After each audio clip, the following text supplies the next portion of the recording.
देखिए, अभी कुछ दिन पहले मैंने एक वीडियो अपलोड किया था और जिसमें मैंने आपको जानकारी दी थी जो मेरी सफ़ेद दाग की दवाई है, और जिसमें मैंने बोला था कि भाई 10 दिन में सफ़ेद दाग को ख़त्म कर देती है, 10 से 15 दिन लगते हैं। तो रियलिटी थी वही, कोई झूठ नहीं था, दवाई बिल्कुल वैसी ही है।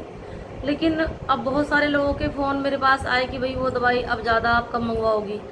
सुबह से शाम तक बहुत सारे मैसेज मेरे व्हाट्सएप पे आ जाते हैं और बहुत सारे फ़ोन कॉल्स भी मेरे पास आते हैं। तो इसकी मैं आप लोगों को जानकारी दूंगी। इस वीडियो में सारा कुछ अपडेट आपको मिल जाएगा।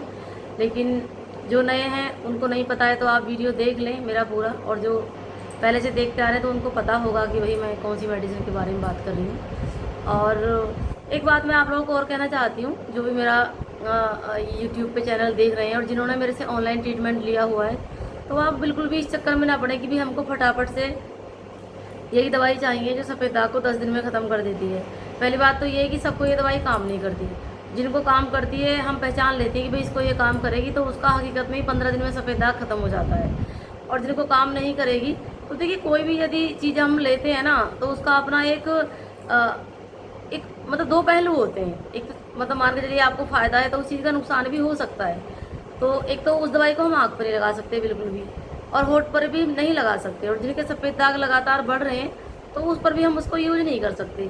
तो ये बात हो गई। और भाई दूसरा देखो, सब मेरे से बोल रहे थे कि भाई जैसे मैंने आपको बताया था पहले कि 15 से लेकर 17 तारीख तक मेरे पास वो दवाई आ जाएगी, और अब मेरे पास अभी तक आई नहीं है। तो जो भी लड़का ये दवाई पहुंचाने वाला था वो जालौन क्षेत्र के हैं, और उनसे भी लगभग 300 या 350 किलोमीटर कहीं अलग हैं वो जो ये दवाई देते हैं। छतरपुर के आसपास उन्होंने मेरे को बताया कि उधर हैं वो, दादाजी के हैं कोई, मतलब एक आप बुजुर्ग टाइप के मान के चलिए। तो उनके यहाँ से वो दवाई आती है। अब देखो दूसरे की मैंने उनको कभी देखा नहीं, मैं उनको जानते नहीं, दूसरे की चीज़ है ये, ज़्यादा ज़ोर ज़बरदस्ती मैं कर नहीं सकती। जैसे मेरे पास वो मैं उस लड़के को फ़ोन करती हूँ, अब ज़्यादा बार बार किसी को फ़ोन भी नहीं किया जाता, एक बार पूछ लिया महीने में या 15 दिन में। अब ऐसा भी नहीं कि इसको मैं रोज़ फ़ोन करे जाऊँ। मैंने उनको फिर 17 तारीख में उनको मैंने फ़ोन किया, भैया आप बोल रहे थे कि, उन्होंने मेरे से बोला था कि मैं 17 तारीख में हर हाल में आप तक वो दवाई पहुँचा दूँगा चाहे कुछ भी हो। तो भाई मैंने उन्हें फ़ोन किया, आप ऐसे तो बोल रहे थे, आपने भी क्या हुआ। तो उन्होंने मेरा फ़ोन तो रिसीव्ड नहीं किया, लेकिन बाद में उन्होंने मेरे को व्हाट्सएप पे मैसेज किया कि मेरे को टाइफाइड है और भाई बीमारी में अब आदमी कैसे चला जाएगा। तो उन्होंने एक तरह से अब अगली कोई तारीख नहीं बताई कि वो मेरे पास कब लेके आएंगे, लेकिन फिर भी जब मैंने आप लोगों से भाई बोला हुआ है कि भाई मैं किसी भी हाल में ये दवाई आप तक जरूर पहुँचाऊँगी, तो मेरे को पता चला है कि देहरादून में मसूरी से थोड़ा सा पहले एक गांव पड़ता है, और उधर एक वैद्य हैं जो ये मेडिसिन देते हैं। तो थोड़ा सा रक्षाबंधन के बाद मैं जाऊंगी, और उधर अभी पहाड़ी में मौसम बरसात का है, तो देखो इधर उधर रहता है पहाड़ वहाड़ किस तरह का खतरा, क्योंकि काफ़ी पहाड़ी इलाका है वो जहाँ पर ये दवाई मेरे को पता लगेगी वहाँ मिलती है। क्योंकि कुछ दिन से लेके मैंने भी खोजबीन चालू कर दी, मेरे को अच्छा लगा भाई, रिजल्ट बढ़िया लगा, तो मेरे को मतलब मंगवाने तो खैर वो है ही, वो बंदा ला के दे देगा तो उनकी मर्जी है, लेकिन दूसरे पर ज़्यादा प्रेशर नहीं डाल सकते ना। अब जैसे वो मेरे को बताते हैं मैं उस तारीख में आपको पहुंचा दूंगा, वैसे ही मैं आप लोगों को बता देती हूँ। लेकिन अब आप लोगों को बता के भी ना मैंने आपत्ति कर ली, क्योंकि बस जो तारीख आप भाई पेशेंट को पता लगी, पेशेंट फिर उसी तारीख में मेरे को मैसेज कर देते हैं कि दीदी अब बताओ क्या हुआ। तो मेरे को भी ना शर्म आने लगी, क्या करूँ मैं, कि लोग मेरे को झूठा ना समझ बैठे कि आप तो झूठी बोलती हैं। तो ये चीज़ भाई मेरे को बहुत ज़्यादा, मैं शर्मिंदा हूँ कि आप लोगों तक टाइम पर मैं नहीं पहुँचा पाई। लेकिन इसमें मैं असमर्थ हूँ थोड़ा सा, इसमें कोई मेरा बस नहीं चला। मेरे पास की होती चीज़ थोड़ा सा तो मैं आपको कोशिश ज़रूर करती, लेकिन दूसरे का भाई दूसरे के ऊपर हूँ मैं निर्भर इस चीज़ में। अब उन्होंने बोल दिया टाइफाइड है, तो उसके बाद फिर मैंने उनको क्या ही फ़ोन करती बताओ।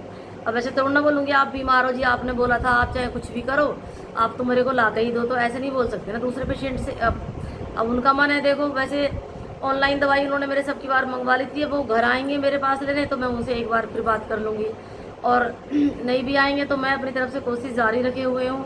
रक्षाबंधन लगभग मेरे को लगता है 27 तारीख की है राखी, तो उसके बाद मैं खुद जाऊँगी, और जैसे ही मेरे पास आएगी मैं आप लोगों तक उसका वीडियो ज़रूर पहुँचा दूँगी। आप बिल्कुल भी परेशान ना हो, आप बिल्कुल भी ये ना सोचें, देखो दवाई है, अब मैं आप लोगों तक यदि मेरे को नहीं पहुँचाना होता तो मैं वीडियो ही क्यों बनाती। आप खुद सोचो ये चीज़, मैं वीडियो बनाती ही नहीं।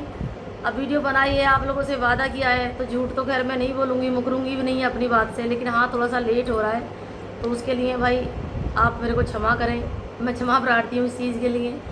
तो थोड़ा सा बस इंतज़ार ही कर सकते हैं, इसके सिवा कोई चारा नहीं है, ना तो आपके पास ना मेरे पास, क्योंकि कुछ नहीं कर सकते चाहते हुए भी। दूसरे का प्रोडक्ट है, दूसरे की चीज़ है, इसमें ज़ोर ज़बरदस्ती करेंगे, प्यार से बोलेंगे तो एक बार को कोई ला के दे भी देगा, और यदि अकड़ दिखाएंगे तो उससे भी गए क्या फ़ायदा है। तो अब देखते हैं क्या। अभी मैं सोचूंगी इस बारे में भी एक बार फ़ोन करके और देख लूँ उन्हें। हिम्मत नहीं हो रही वैसे फ़ोन करने की, क्योंकि मैंने उन्हें कई बार फ़ोन कर लिया, बार बार ना मेरे को भी शर्म आती है किसी को ऐसे प्रेशर देते हुए कि भाई आपने ऐसा बोला, बुखार उखार उतर जाएगा तो खुद ही फ़ोन करेगा बंदा, मेरे को खुद ही बताएगा। लेकिन अच्छा लड़का है वो, झूठ तो खैर अब उसने नहीं बोला, मेरे से सारी चीज़ें उसने जानकारी दी और बड़ी हेल्प करी उसने मेरी। तो यदि उधर से नहीं मिलती है तो फिर मैं जाऊँगी देहरादून, और वो 350 किलोमीटर पड़ता है, मैं चली तो वहाँ भी जाती, लेकिन मैंने देखा नहीं है। देहरादून में हमारा अपना खुद का घर है जहाँ से मैंने ये आयुर्वेद को सीखा हुआ है, तो देहरादून में आराम से आ जा सकती हूँ। और थोड़ा पास पड़ेगा, 200-250 लगभग 250 किलोमीटर, 260 किलोमीटर है जहाँ हमारा घर की लोकेशन है, और उससे 50-60 किलोमीटर और आगे जाना पड़ेगा पहाड़ी क्षेत्र में, तो उधर उनसे मिल के आते हैं। और जैसा भी होगा, जिस तरह से भी नई अपडेट रहेगी, थोड़ा सा इंतज़ार और कर लीजिए। मेरे हिसाब से आप 10 दिन और रुक जाइए, रक्षाबंधन के 3-4 दिन बाद ही मैं वहाँ चली जाऊँगी, और आप लोगों को ज़रूर ला के दूँगी जिनसे मैंने वादा किया हुआ है।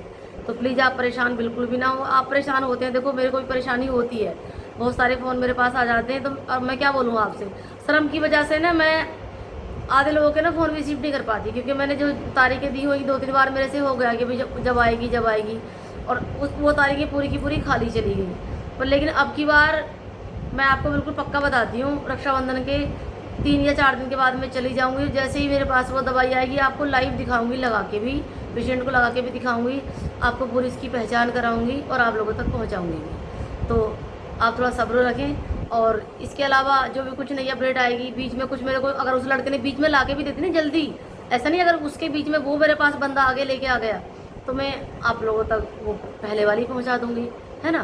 तो फिर मिलते हैं अगली वीडियो में, तब तक के लिए नमस्कार।